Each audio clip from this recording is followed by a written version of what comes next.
Boa noite, nação bugrina, família bugrina. Bem-vindo a mais uma Arquibancada Guarani, hoje de número 248. Vai fazer quase 2 anos que nós estamos aqui fazendo os comentários, os filmes, fazendo esse canal, criando esse canal. Vai completar 2 anos agora em outubro e já são 248 vídeos. Mas hoje eu queria agradecer de maneira especial. Antes de fazer o pré-jogo de CSA e Guarani, um jogo importante vai acontecer sexta-feira, um agradecimento especial para você. O Arquibancada Guarani já é, hoje, essa semana, passou a ser o maior canal do Guarani no YouTube. O canal do YouTube no Guarani com maior número de inscritos, apenas atrás da TV GFC, que é o canal oficial do Clube do Guarani. Mas hoje o Arquibancada Guarani já é o que tem maior número de inscritos, o podcast de maior número de inscritos. E isso é coisa sua. Então eu agradeço muito vocês. A gente está muito feliz. Obviamente, é muito legal ter esse reconhecimento, com pouca infraestrutura, com pouco tempo, com pouca dedicação, zero recurso, mas é isso. A gente está aqui apenas para dedicar um tempo para falar das coisas do Guarani. Então, o meu muito obrigado a vocês que estão se inscrevendo e continuem. Acesse, se inscreva, fique com a gente, é muito legal.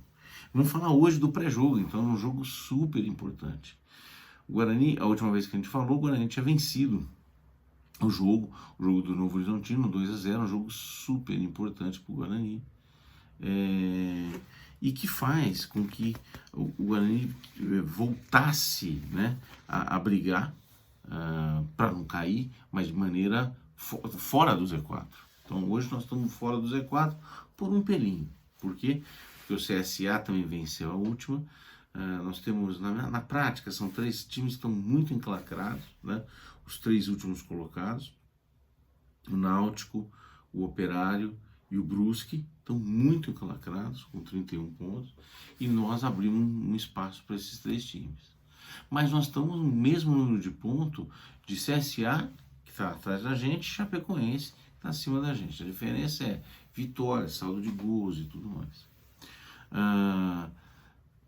E o jogo, nós temos alguns confrontos diretos de agora até o final. Ainda temos, já tivemos alguns e ainda continuaremos a ter alguns confrontos diretos de agora até o fim do campeonato. Então, o Guarani hoje tem, em 31 jogos, fez 35 pontos, são 37,6% de aproveitamento no Campeonato Brasileiro, 8 vitórias.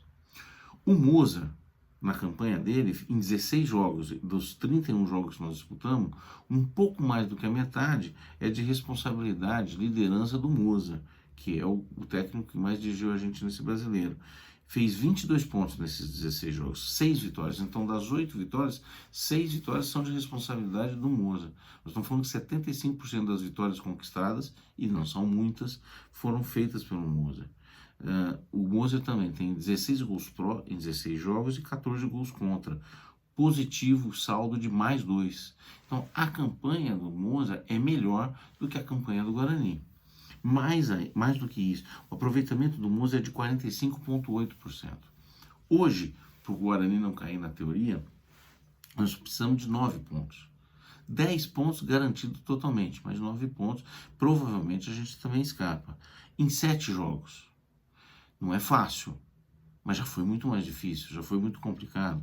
O aproveitamento necessário, então, para a gente escapar é de 43%. E o Mozart já faz 46%. Então, percebe que agora a conta é uma conta factível, né? Nós precisamos, nesses 7 jogos que faltam, 3 vitórias, seria o ideal. Ou 2 vitórias e 3 empates. Com esses resultados, a gente conseguiria sair. Em que 7 jogos que a gente tem que fazer? O primeiro é sexta-feira, contra o CSA, lá em Alagoas. Um jogo de vida ou morte, confronto direto. Nós somos o 16º, o CSA é o 17º, o mesmo número de pontos que a gente. Então, se a gente perder o jogo, a gente entra para a zona de rebaixamento novamente, certo? Depois nós temos um jogo em casa contra o Londrina. Depois o Ituano fora de casa. O CRB em casa. 2 jogos fora contra Cruzeiro e Bahia. O Cruzeiro já subiu, que hoje ganhou da Pinguela. E o Bahia fora de casa também. E por último, o último jogo é em casa contra a Chapecoense, que também é um confronto direto com a gente. Eu preferia não depender desse último jogo. Então, seria o ideal a gente conquistar 3 vitórias nos próximos 4 jogos, que é bem difícil. Não é nada fácil, gente. Não é nada fácil. Nós temos 3 jogos em casa no total, que são os 3 jogos ganháveis. O ideal era o Guarani ganhar pelo menos esses 2 primeiros jogos em casa, Londrina e CRB. E buscar 3 pontos nas outras 5 partidas, né? É uma possibilidade, né, para a gente escapar. Então, nós temos os jogos em casa são ganháveis, sim, Londrina, CRB e Chape. Mas a Chape é o último jogo e nós temos que ganhar todos os jogos em casa. Os jogos de fora, CSA fora de casa, um jogo difícil, com um time em uma colocação difícil, mas é possível sonhar com um pontinho, pelo menos, sem dúvida. O Ituano fora de casa, também acho que dá para sonhar com pontos. Os jogos contra Cruzeiro e Bahia são muito difíceis, de improvável ponto. A gente não deveria contar na nossa matemática. Então, a gente tem que pontuar em 5 dos 7 jogos. CSA, Londrina, Ituano, CRB e Chape. Essa é a minha opinião.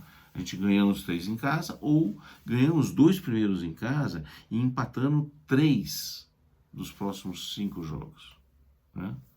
Essa é a chance de a gente escapar. Jogo muito difícil. Se perdermos do CSA lá, complica bastante para a gente. Volta a complicar. Não quer dizer que já caímos, mas pode deixar a gente numa situação delicada novamente. A tabela, eu diria para vocês, que é bem complicada. Eu acho que dos 3 times que nós falamos, tem mais um time que está muito encalacrado, que tem uma tabela muito difícil, que é o Novo Horizontino. Então o Guarani tem que ter paciência, dedicação e tentar fazer pontos. Por quê? Porque o Novo Horizontino, que está logo à frente, tem uma tabela muito complicada. Fazendo um ponto, já com a distância de 4 pontos que tem para os outros 3, o Guarani pode sonhar em escapar sim. Agora, temos que dar todo esse apoio para esse time. Não temos outra opção, né? Então, eu já falei dos números, a chance de queda do Guarani hoje, que já foi de 80%, hoje é de 40%, mesmo com a vitória do CSA, né? A derrota significa, como eu disse, voltar para o Z4. Um empate ou uma vitória nos garante fora do Z4. Uma vitória, então, nem se fala, né? O que nós temos de novidade para essa semana? Ou para esse jogo? O retorno de Giovanni Augusto, Derlan e Bruno Miranda, se eu não me engano, que volta da convocação que teve no jogo internacional que teve pela Bolívia. Está suspenso Ronaldo Alves. Ronaldo Alves não joga. Estão machucados Júlio César, Nicolas Careca e Alvarinho. O Alvarinho fez até uma cirurgia na mão. E aí, na minha opinião, acho que a gente não pode mudar muito o histórico do jogo, principalmente jogando fora. Então, a gente, no último jogo contra o Novo Horizontino, nós entramos naquela formação do 4-4-2, e eu entraria isso com 4-4-2 com o reforço do Giovanni Augusto. Então é importante a gente. E quando a gente pensa um pouquinho no CSA, tem algumas pessoas, alguns jogadores conhecidos, tem, mas o time não é nada demais do CSA, né? O CSA tem um bom centroavante, perigoso, o Elton, o Gabriel, que é um bom meia, que já está lá há muito tempo, o Oswaldo, que é conhecido, veterano, que está no CSA, e o técnico também é um conhecido nosso e deles, que é o Roberto Fernandes, né?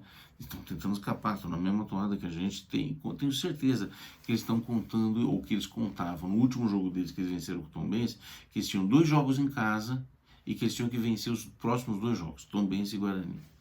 Eles estão contando com esses 3 pontos. Portanto, o que eu espero é que eles venham para cima do Guarani. E o Guarani, com no 4-4-2, se estiver bem armado, dá para sonhar em surpreender o CSA lá e tentar pelo menos um empate, que seria sensacional, né? A minha sugestão de escalação para o Guarani é Primeiro lugar, Kozlinski, no gol. Na lateral direita, Diogo Matheus. A zaga volta a ser a zaga de antes. O Ronaldo Alves está suspenso, jogar João Vitor, Derlan. Na lateral esquerda, sem dúvida nenhuma, se não houver surpresa, Jamerson. Como volante, ele vai de Vilela, mas eu não acho o Vilela o cara mais importante. Nós precisamos marcar a cabeça da área, nós estamos falhando muito nesse fundamento. Eu colocaria o Madison. Ao lado do Madison, como segundo volante, chegando mais nos meias, Rodrigo Andrade. Tem feito grandes partidas, é um cara super importante. E aí não tem muito segredo depois. Isaac e Giovanni Augusto. E na frente, Yuri e Bruno José. Não consigo fazer muitas variações em relação a isso. Podemos jogar no 4-3-3 sim, aí teria o Bruno José e mais alguém, por exemplo, o Bruno Miranda, o boliviano, o Iago, não vejo isso, ou o Edson Carioca, podendo entrar também. Mas eu começaria no 4-4-2, tentando um time muito seguro na defesa e que possa surpreender lá em Alagoas. Seria sensacional, é um jogo chave pra gente. Nós só não, o único resultado não bom pra gente, não definitivo, mas muito que seria muito ruim e complicado pra gente, seria a derrota lá em Alagoas, ok? É isso, gente. E partir para sexta-feira tentar esse resultado.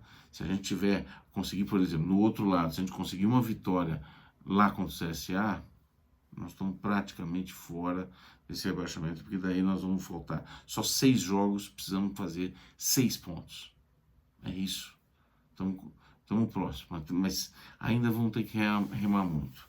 Paciência, gente. Nós vamos ter que sofrer os 7 jogos. Não tenha dúvida. Tá bom? Um grande abraço para vocês. De novo, muito obrigado. Continue seguindo a gente. Até sexta no pós-jogo. Um abraço. Tchau.